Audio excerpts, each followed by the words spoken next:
Hey, good morning, everyone. Happy to be here. Also, thank you for joining me here at PyCon Colombia. So today I'm going to be talking about switching loops with itertools. So as the presenter mentioned, itertools is a module that comes from core Python. So let's get started. So first, well, a little presentation from my side. So well, I'm Sebastián Arias. I'm a software developer and consultant at Stock Builders, where I have 4 years of experience on Python and functional programming. This is an American consultancy that has offices in Ecuador, where I am from. Also, I want to share that on my free time, I enjoy a lot road trips, and I am an enthusiast of cars. And I have to mention that I love Star Wars because I'm going to use some examples of Star Wars here. So, okay. To get started with the presentation, we have a quick overview of iterables and iterators. So, what is an iterator? It's an object that can be iterated over, and it will return its members one at a time. So, some of the common iterables that we interact as data structures in our daily basis are lists, tuples, dictionaries. These are iterable containers. One main feature or characteristic that we have to take into account from iterables is that they have to implement the iter magic method. So this is going to help us to generate an iterator when we pass it through the iter function. So here we have our first example. So as you can see, we have an iterable that is the Jedi's iterable, where we have some Jedi's in the list. So to double check if this is in fact an iterable, we are going to run this code and check with the has attribute function to double check that we have the iter function that I mentioned earlier. So is this an iterable? It's saying that it's true, so that's correct. So we can keep going. So now we have what is an iterator. An iterator is a new object that came from an iterable, as we see previously, that can be iterated over using the next function. So this method comes from the magic method double under next that is implemented under the hood. And this method is going to return us the items one at a time. So each item is going to be returned one at a time. And also, it will raise the stop iteration exceptions when no more items are available. So when it runs out of items, it's going to return this exception. So as we see previously, we have the Jedi's iterable that was a list. So since it is an iterable and not an iterator, we're going to be expected here an error. So as you can see, it says that the list object is not an iterator. So we have to pass our iterable through the iter function to have this one. So as you can see here, we have our Jedi's iterator right now. So now iter function is going to convert our iterable to an iterator. And now we can use this new method that we just saw that is next. So now we have the first Jedi from our iterable, that is W1. So it's saying hello there for you. So now we converted an iterable, that is an structure that we are really um, using on a daily basis. And now we converted that to an iterator that we can loop and get every item every time when we use the next function. We have new question. So are all iterables iterators? So for what we have seen, every iterator is also an iterable, but an iterable that doesn't implement the iter function method can be an iterator. So every iterator is an iterable, but not every iterable is an iterator. Then we have some conclusions about iterables and iterators. That, for example, a list is an iterable, but not an iterator until we use the function iter that converts it to an iterator. So with these conclusions and concepts clear right now, we can dig deeper and ask the next question. So what are itertools? Itertools is a built-in functions that can be interact with iterators. Also, I have to mention that they are inspired by functional languages like Haskell, APL, and SML. These functions are implemented with high performance Python code, so they are going to be really performant compared with loops and other tools that we can use to interact with these structures. And they can be applied to iterable objects the same way as a for loop. So This module also is part of Python core, so we don't need to add any extra package with installing or something like that, like it happens in other languages. So that's a really reason. So with this introduction, we can review the most used iterable tools, also in my experience. So let's get started with chain. So this function will return an element, element by element, from iterables that we pass as arguments. So for example, this is an implementation of our own chain using loops and the elf function that is going to produce a generator that basically is a function that returns an object that we can iterate over. So, but it's out of the scope that we are reviewing right now.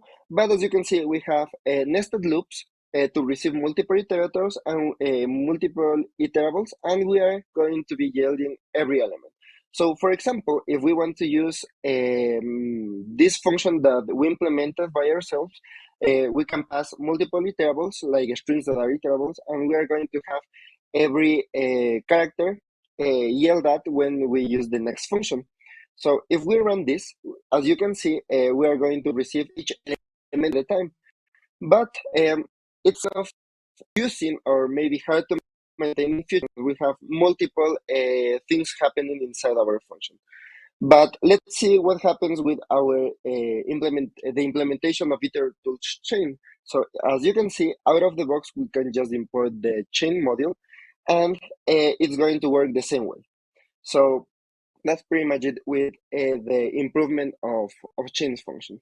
So on the other hand, also we have a chain from iterable, that is another function that is implemented inside chain. It's worked the same way as chain, but all the elements are iterable that come from in another iterable. So the example, as you can see here, instead of passing all these strings as parameters, we pass them inside another iterable, in this case a list, and it's going to work the same way. So as you can see, chain from iterable is going to take every iterable inside the iterable that is the list, and it's going to be yielding one at a time. So each element one at a time. Next, we have the compress function. This has two iterables as parameters, one with the data that we are going to be using, and another one with a true with true values in the positions of the elements that we want to take from our data. So here we have another example. So we have some Clone Wars generals here, like Obi-Wan, General Grievous, Anakin Skywalker, Dooku, Mace Windu, and we want to have all the separatist generals. In this case, we want to take Grievous and Dooku. So as you can see here in the positions that we have the true values, we have this second argument that we are going to pass through the compress function. So as first element, we are going to have our data, and as a second element, we are having the separatist selector that we have. So in this case, as you can see, we have only two next functions, since we only have two elements as result. So as you can see here, we have as output General Grievous and Dooku, but if we try to print another one, we're going to have the stop iteration exception, since we don't have any other elements that matches the selector that we are using. So that's how we can use compress function. Next, we have the iterFalse. So for this function, we will receive as a first argument a predicate. A predicate is a function mainly that will drop an element from the second argument that is going to be our data, our iterable, as long as the predicate is false. So if the predicate evaluates the element from the iterable that we are using as false, it's going to yield it as an output. So here we have another example. As you can see, this here as importing filter false. The first list that we have here is a list of numbers from 1 to 10 for an easy example. And then we have this filter false that is going to be our predicate. We have the result filter false. And as you can see, we have this function. I use a Lambda function to make it a little bit easier to understand here. So we are going to be evaluating every element that is less than 5. So if the element is less than 5, it's going to be printing it from the list that we have here. So here we're going to run this code and check what happens. So as you can see, we are having as an output 5, 6, 7, 8, and so on, because I just printed the next 4 elements. So as you can see, it's going to evaluate the first iterable that we are passing as data here as parameter. So 1 is less than 5 is going to return a true, so it's not going to evaluate it, and so on until 5. 5 is not less than 5, so it's going to print it since it's evaluating to false. So it's our data in, in an easier way and our own function as a parameter that we can use in the predicate. Next, we have group by. So this function will group the elements from the iterable by the key that we're passing as a parameter. But we have to keep in mind that the iterable must be ordered. So we have to take into account that the iterable and the key that we're using, it's going to be ordered by that key. So this is going to take out the output as a list with the same element that we pass as a key. So let's see the example here. So as you can see, I have a string that is uniterable. So I have some repeated elements like here A and B after. So this is not order. So what we are expecting output, so we by iterable. So it's going to take as default as the first element is going to be the key as default. So here I did a comprehension to have an output. So let's check. And as you can see, we have the elements grouped by the key that we have, but we're having a repeated element here, like A and B. So what happened if we sorted this iterable? So let's do it. So we have sorted iterable. We are going to use the sorted function. We're going to pass the iterable that we have above, and it's going to now group by as we expected. So as you can see, now we don't have repeated keys. So now it's more useful because we have a better idea of how our elements are working on our program, or how we can use this function. So this is something to take into account, that the iterable must be sorted to prevent repeated keys in our output. Now we have another example with group by with a more kind of common data structure that we have. So we have a list of care keys, of pair keys. So we have something like Republic, Obi-Wan, Republic, Anakin, Separatist, Count Dooku, Separatist, Grievous, that are the same that we used previously. So now we are going to be using group by. We're passing the iterable that we are going to be interacting, like a Star Wars general. And as you can see here, I'm passing another key that is going to take the first element of the structure that we have. So we're going to take this first element as a key for our group by. So if we execute this, as you can see, we have Republic and Separatist, like two separate groups that are grouped right now, and we have the results that we expected. So as long as the iterable is sorted by the key that we are using, this is going to group all the information that we have. So now we have the star map function. So this function will be executed with the arguments from the iterable, and it will return the result of each execution. So this works like the map function, but it's going to pass all the parameters from the iterable to the function that we're using. So here, for example, so we have our data that is a list of the that is an iterable list. And we have the isMultiple function. So for this function, as you can see, I have 3 parameters, A, B, and C. So we are going to check if the product between A and B is a multiple of the third parameter C. So as you can see here, I also use a comprehension right now. So we are using a star map. We're passing the isMultiple function that we are going to use, and the data. So star map is going to take all the elements from the iterable that we have in data list as parameters to pass them to isMultiple. And if I execute this, as you can see, we have true, false, true. So 2 multiplied by 3 is 6, so it's multiple of 3. 5 multiplied by 3 is 15, so it's not multiple of 2. and so on. So we have this function that is going to come handy if we want to apply multiple parameters into a function that we have and just get the results. Okay, now this is where the fun begins. So we are going to be applying all these itertools in some kind of real life scenarios that I found in my daily basis. So first of all, we always encounter complex data structures that maybe we need to flatten, like flatten a list. For example, here we have an implementation using for loops. So we have a data list that has options and sub-options, is the list of lists. So we want to flatten this into one single list, for example. So here I implemented a normal function to achieve this with for loops. So first of all, we need another structure, an auxiliary like a list that is empty, and we're going to be appending all the elements using this for loop. So we are going to take every element in data list, then every item on element, and we are going to append it, and finally we're going to return the flat list that is going to contain all the elements that we have. So for this example, I'm going to run it. So we have our flattened result. But as you can see here, I'm using time it for checking how it's going, what time it's going to take to run this function like 10,000 times.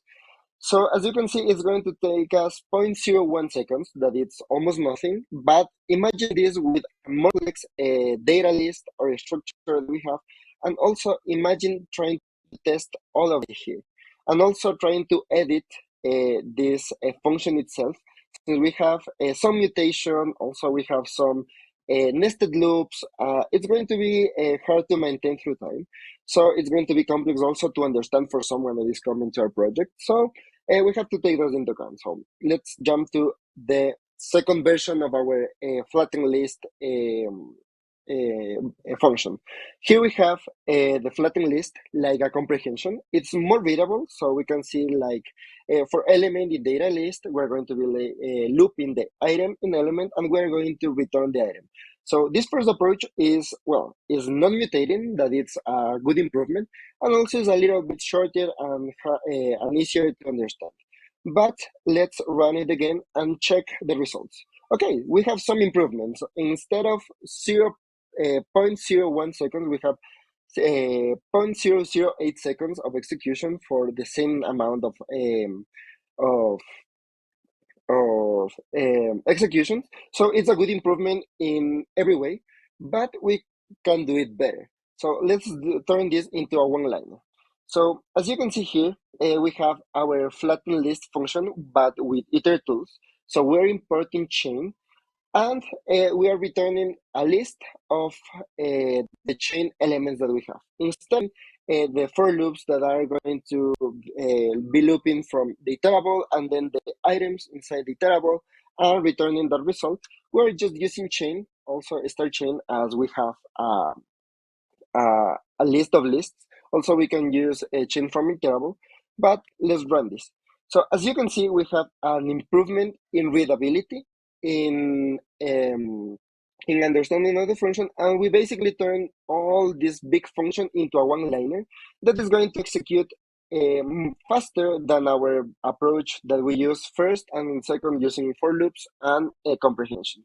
So now we have 0.006 seconds. It's a huge improvement in performance.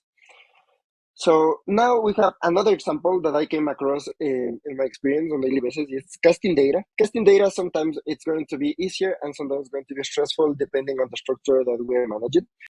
So first of all, we have here a string list that for some reason, let's say that an API is answering numbers in a string format. I know that sometimes this doesn't happen, but we are going to need it somehow. And we want to turn this into numbers, and then we're going to be adding all these numbers to check if they are in fact numbers. So I created here once again a function that is going to be doing this with a normal for loop. First of all, I declare here an auxiliary list that is going to contain our results. and we're going to be iterating over. We're going to convert or do the casting inside this function. So we're going to convert every item in a string list to an integer, and we're going to return the result from number list that we are appending right here in this line. So as you can see, we're going to be printing the result. We are going to be adding all the results, and we are going to time just the function that is doing the casting that is right here. So let's run it. So as you can see, now we have a list of numbers. That was what we are aiming. And also we have the result that is 299. So this is this runs very fast. So it's 0.01 seconds, as you can see. So it's really good. But let's say that we have some code review and we want to improve this. So once again, we're doing a comprehension right here. As you can see, it's readable, like it's going to be looping every item from a string list, and it's casting it to item right here. So we're printing the addition of everything, and also we're going to time it right here. So as you can see, it's slightly better performant than the previous version that we have, but it's more readable. Also, it's going to be more maintainable and easy to understand for our folks developers. And now we're going to implement this on using itertools. So first of all, we have to return something, right? So as you can see, well, our hint here, we're going to use chain once again. So in this case, since we know that chain is going to be yelling every time one of the items that we have, so we chain plus the int function to convert these strings to integers. So for this, we're going to use map. Map is a way that Python gave us that is pretty functional to loop through an iterator. So chain is going to return an iterator. So we are going to pass every element that chain has through a map that is going to return the converted elements from our former list. So here we have chain. Then we're going to use our string list, that is the one that we have previously, and that's pretty much it. So we're going to also print the result of the addition of all these elements, and we're going to time it to check how fast it goes. So we have the result right now. So we have the same result. So every element here is an integer because we are adding it with some, or we are going to have an exception of types here. And it's really more performant right now in terms of time. So we have 0.007 seconds compared to the previous implementations. It's slightly better performant, and also if you can see, it's even shorter than the implementation of the comprehension that we have here. And it's also more syntax friendly, and also we are going to be setting our code right here, and it's going to be easy to understand. Now we have another situation that is data selection.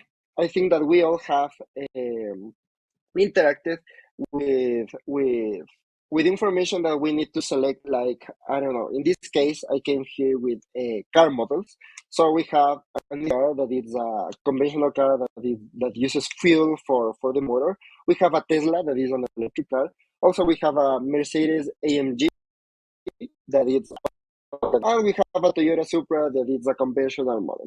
So let's say that this comes from an API or our database, and we have some other selector here that we want to take the electric cars.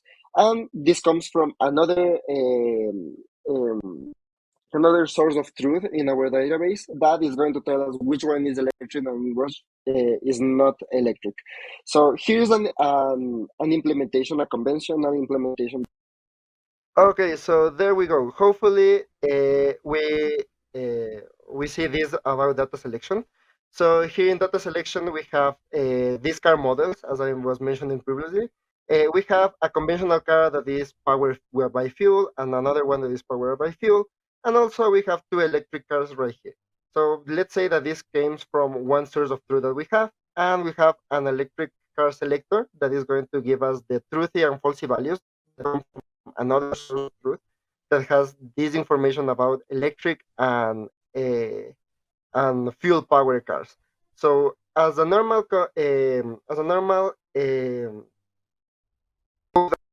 we're implementing this function, I came across this solution that we're going to be using our models for getting the index and the car. And then I'm going to be taking the index of the car selector to check if it's a truthy or a falsy, and then append this car to the result. So as I can show here, we are going to have this working. So we have the Tesla Model Y and the AMG that is also an electric car, and it's going to be really performant, like 0.001 seconds. So it's really performant, but we have some issues like mutation, and also we have this complex loop that is going to be looping through all our elements, and it's going to be messy to maintain through time and also hard to test. So let's continue with another approach. As previously, we are going to be implemented a comprehension.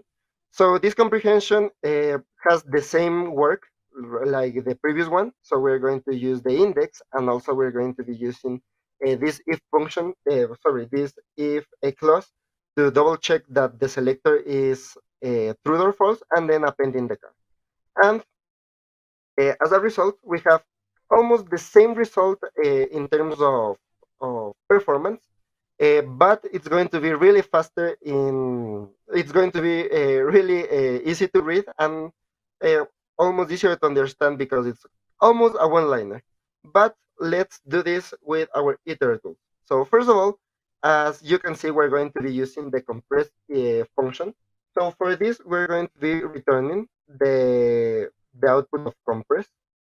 And for this, we're going to be passing the that is our iterable, and the electric car selector that we have the Boolean values.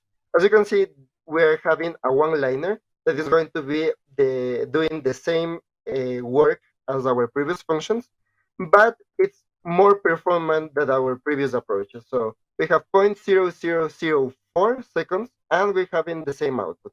So as you can see, it's more readable. We turn all these functions into one-liners thanks to itertools, and we have to forget about looping and all the other things that we encounter. So next up, a more real scenario data. So now we have a list of objects. Like as you can see, we have a brand, a model, and now we have this information here that if it's electric or not. We have the same elements that we have in the previous list. So let's check them out. So now we have to get the non-electric cars, so the fuel-powered element cars. And as you can see, first of all, our approach with a for loop. So we have for every car in the car list, we're going to be selecting the electric, the is electric key to double check if it's true or false, and we're going to be appending that to our list. So we have some mutation. Oops, and we have an error here. So what happened here? We don't have car list. Okay, I forgot to run this one to load it into the notebook. So now, as you can see, we have the non-electric cars. So we have the Nissan and the Toyota, and we have it like a good performance. As we can see, it's very short time to execute this 1,000 times. But let's update this with using a itertool. In this case, we're going to use filter false. For this, as you can see, we have to return the non-electric cars. So we're going to use the filter false.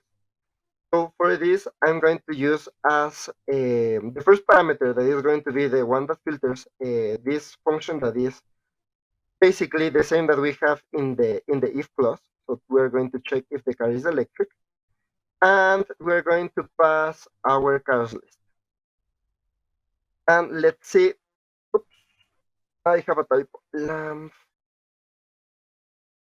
There we go.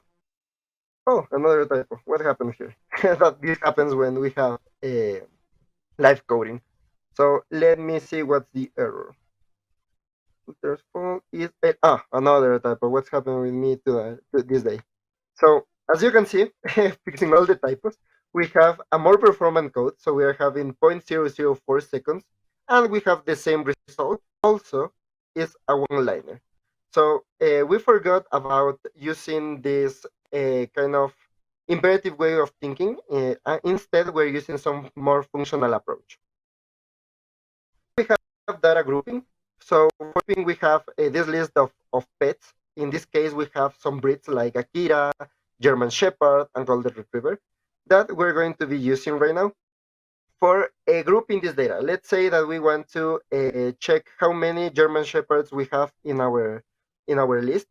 And here I have the approach of using the loop. So we're going to be checking all the breeds in the pet list, and we're going to be appending this to a results pet, and then we're going to be printing the output. So in this function, we receive the pet list and the breed, and we have only the results for the breed. Also, as you can see, it's performant, but let's check how we're going to be doing this with itertools. So for this, I have an auxiliary function that is going to be grouped by type or breed in this case. So we have the pet list, and also we are passing the pet breed as a key. So as you can see, the key can be also a function, a predicate. So for this, we're going to be having all our pets grouped by the breed, as we can see in the previous examples that we have with group by. And first of all, I'm going to be printing the result of this. Also, I use here a comprehension object to have a visual output of this. And then we're going to be just taking the German Shepherd, the German Shepherd breed, and also we're going to be timing or benchmarking the group by type. So as you can see, we have all of this selected instead of just passing the parameter of the breed that we want to take and having that output. We have already everything grouped by the breeds that is going to come handy if we need this information for something else. And also we are going to see here that we have the breeds of the pets that are German Shepherd, and really performant compared to the for a loop implementation. So now we have mapping multiple arguments into functions. This comes handy also if we have some information that we want to to check. In this case, we have a tuple that is stocks. In these stocks, we're going to have the name of the stock. In this case, we have Tesla and Nasdaq. We have the buys price, the shares that we buy, the number of shares, and the current price to double check if we have gain or lose with our investment. So I implemented this calculate gain loss function to check how it's going. So we have also an auxiliary loop, an auxiliary list. Once again, we have the loop that we have also. We have some formulas here for the buy total that we're going to be multiplying the stock shares that we buy by the buy price, the current total, the current price with the stocks that we have, and the gain loss is the the price that it's actually, and the less the price that we bought them. So we're going to be printing these results, and as you can see, we can have the results right now. Also, it's performant. We have 0.003 seconds for this function, and we have the result as expected. But let's do it more performant as we are used to with our iterable. So this time we're going to be using star map, and basically we have the same function. You see here that we have the same formula, but in this case, the calculate gain loss function is going to have the parameters by its own. So also we are a kind of inversion the dependencies instead of having all the stock that maybe comes with another information that we don't need for that function, and we just have all the parameters that we just need. So in this case, as you can see, I have this lambda function here for timing. So we're going to use a star map, and we're going to use the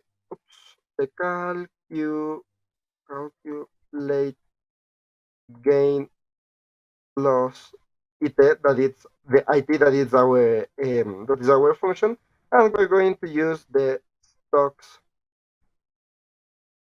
iterator. And there we go. So we have our result is 0.003 seconds. It's more performant than we have previously. And also here we have the output that is the same that we were expecting. So it's more performance, is a little bit more readable. In case we have implemented this in a utils module, we just use it like this, and this will be our implementation instead the for loop and the mutation, etc. So we have now an itertools composition example. So the real power of itertools and functional programming is to use them along with other tools. So we have the same scenario as before. We have the same function, but right now we want to use this to check just the stocks that we have gains. So for matter of times, I'm not going to implement it right away. I'm just copy pasting it from my notes. So for getting this, we're going to be using filter false and star map. Star map to get all the results that we have from calculate gain loss from itertools and the same iterable that we used previously. This one is going to give us the output that we have previously seen.